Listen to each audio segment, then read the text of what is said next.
All right, so I've been putting this off long enough. I got asked a couple questions about hair loss and what I've done to combat it since I've seemed to keep my hair for the most part. It definitely is thinning since I'm 40, but overall, it's stayed. I'm not going to cut or edit this video. I think you guys care more about the content of what's in it rather than how pretty it looks anyway. So I've been taking saw palmetto high extract since I can remember when, probably 20 or so, when I read all men, pretty much 80% of men suffer from some sort of prostate problem or prostate cancer. So I've been taking that the entire time. That combats DHT. I don't know of any studies that say that it combats DHT on the hairline.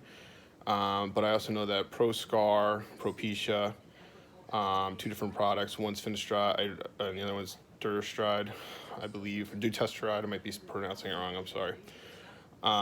One's 5 milligrams, one's 1 milligram dose. They both also counteract DHT in the hair follicles. And that is what leads to male pattern baldness in the back of the head is an excess of DHT.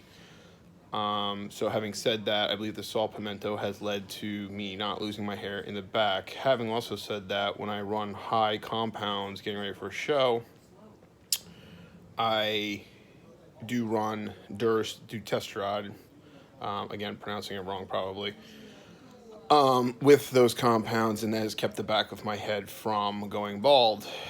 Having said that, there are also multiple different kinds of hair loss. There's temporal recession, there's top of the head, there is the crown, etc., etc., etc. So if you go for some form of hair restoration, they consider it 4 different types of hair loss, not including alopecia, which is a whole different thing that I can't even begin to help somebody with.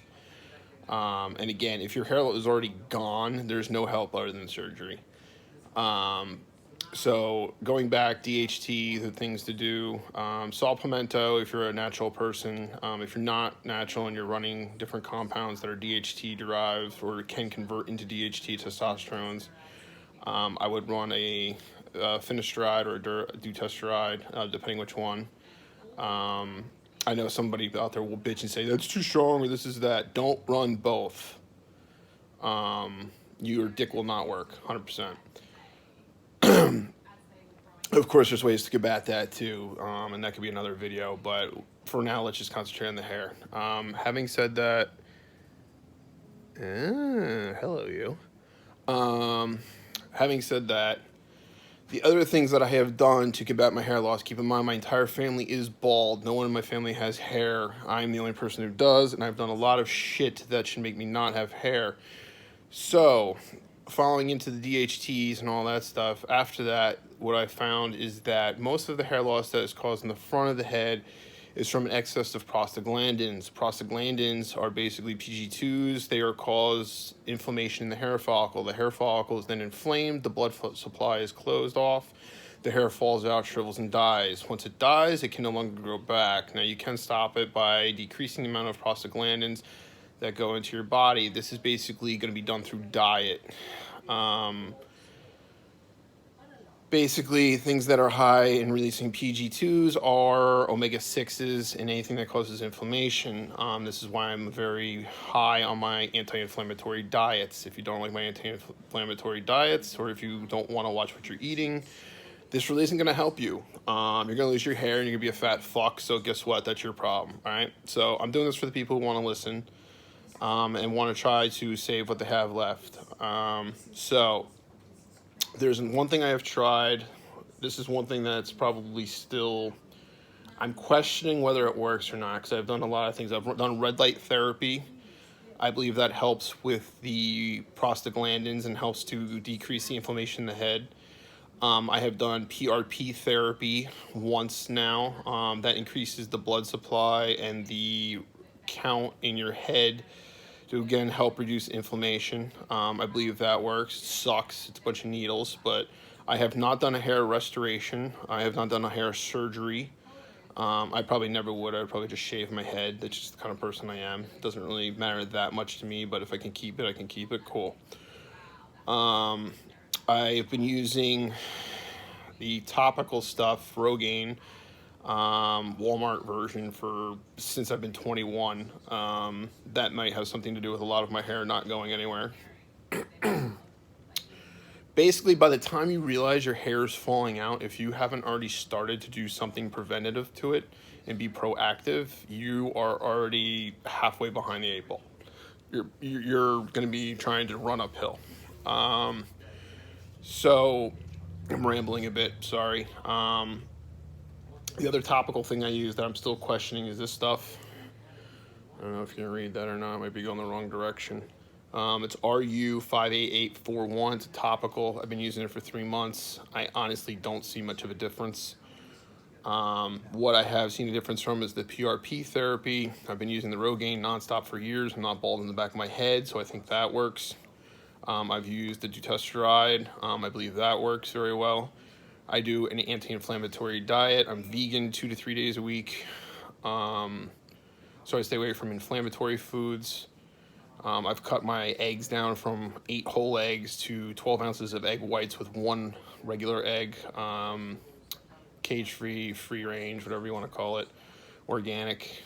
I've also gone non-GMO with all my foods. I've also pulled as many of my foods with natural, I pulled all my foods with artificial flavors, colors, sweeteners, just like the premise of my line, in the sense of trying to help with basically the overall system. CBD oil also combats the inflammation in your body.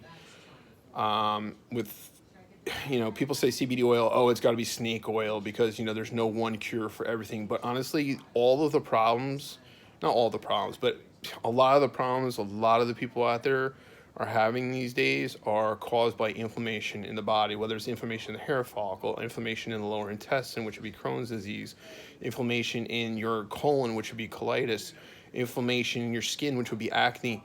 It just goes on and on and on and on. So anytime you can curb the inflammation, you're going to stop a lot of your problems. And ever since I've done that, my skin's gotten better, my hair has gotten thicker, my overall gut health has been better. I have very to little no gas anymore. So it's a lot of what you put in your body. I don't drink alcohol almost ever. I have not done drugs in 2 years of any sort, as much as I make jokes about it. I do take a Xanax before bed, prescription. Prescriptions for anxiety I use as a sleeping pill. The doctor doesn't know that. He thinks it's because I need to be calm during the day, but whatever. And that's basically it. If you want, leave me a question at the bottom about this. This has definitely went way longer than I wanted it to. And it's a lot to take in, but basically you need to get on top of it. You need to figure out what kind of hair loss you have. If it's in the front, it's prostaglandins. If it's in the back, it's DHTs. Obviously, whatever you put in your mouth is going to come out your skin. Your skin is the biggest detoxifying organ in your system, over your liver and your kidneys. Again, somebody's going to argue that with me. I really don't give a fuck. You can argue what you want with me. I know what works for me. I have hair. You're probably bald. So go fuck yourself. So hopefully this helps somebody. I will answer the questions that I feel are relevant in the thing at the bottom of this video. If you're just there to troll me, I really don't care. You can troll me all you want. You're wasting your time typing to me, and I kind of get off on that kind of shit. So please troll me because it'll make me laugh. But for the guy who's, kind of at loss for what's going on with his head, hopefully this helps you. And if you have any other questions, let me know. But honestly, PRP, I would say, is probably the number one thing to spend your money on right now. Or if you're really on a budget, Rogaine and saw palmetto pills. So hopefully that wraps it up. Again, this is going on the Corporeal Nutrition YouTube. And in case you guys don't realize, corporeal basically just means of the body. I know, shocking, right? It's fucking brilliant, but nobody understands it. So hopefully the quality of my videos will get better as this time goes on. Right now you're getting pictures of me laying in bed before sleep and with my dog chilling over here. There she is.